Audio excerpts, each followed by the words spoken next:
This is what we are. We are.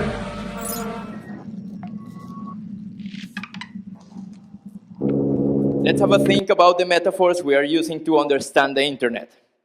The early dominant spatial metaphors such as cyberspace, web, information superhighway, virtual village, and more recently, cloud, have an implicit vision of what the internet should be, and they have deep political implications. These metaphors reveal intentions and indicate where power is concentrated. But as time goes by, the metaphors get deeply embedded in culture and end up shaping not only our perception of reality, but also the future development of the internet itself. We are navigating complex times.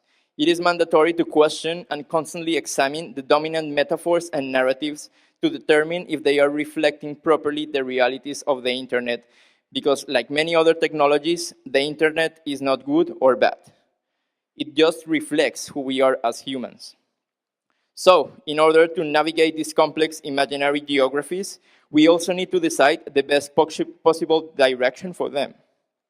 One that avoids transforming the internet into a self-destructive machine that deliberately spreads ignorance, confusion, and manipulation.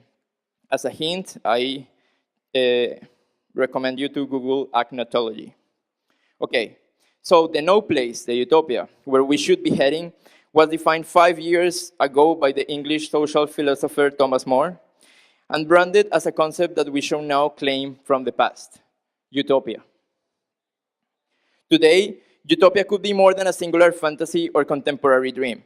We should use it as a tool to be conscious of the difference between what is possible and a reality that we can't stand anymore. Utopias can give us access to diverse perspectives and desirable realities that empower us to organize and find a direction to the chaotic transformation our world is experiencing.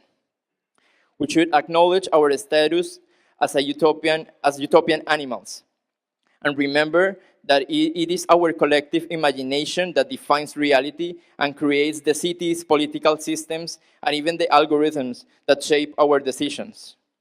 We should not lose our capacity to dream in a collective way and imagine ourselves living in better futures. And this is not a call to ignore dystopias. In fact, understanding them is fundamental, but we need a balance in the future's narratives to feel empowered and encouraged, not just being pessimistic consumers and evangelists of a dark future. The time to revise how we think about the future is now. And here's an idea of how we can make the future great again. Take a napkin and a pen.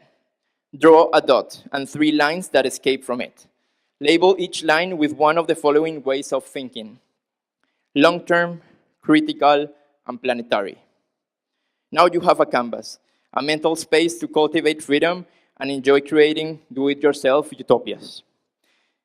Here is where you can translate an emerging critical optimism into a mandatory critical resistance. And the word critical should be understood here as being skeptical and demanding as well as crucial as urgent.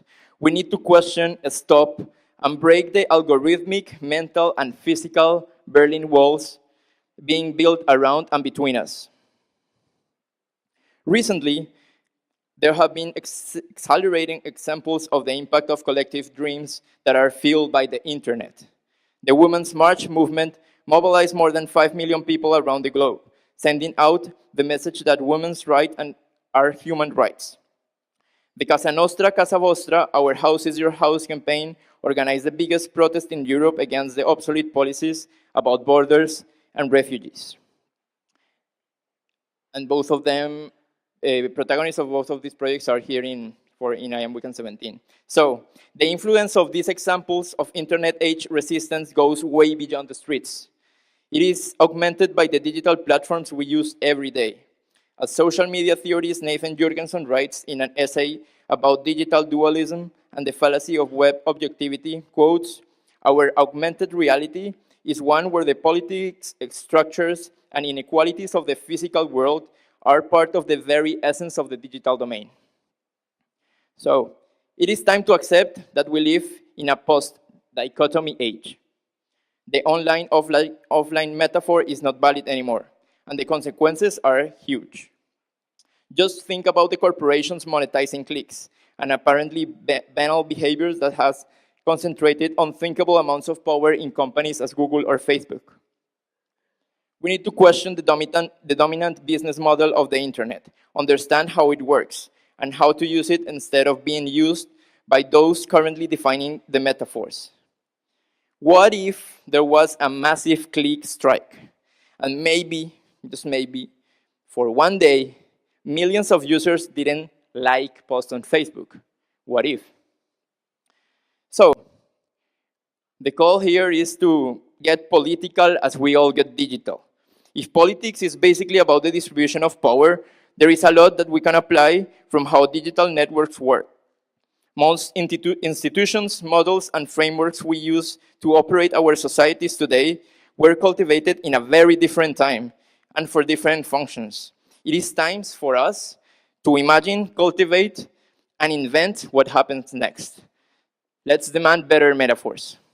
Welcome to the Renaissance of Utopias. Thank you. In randomness, we trust.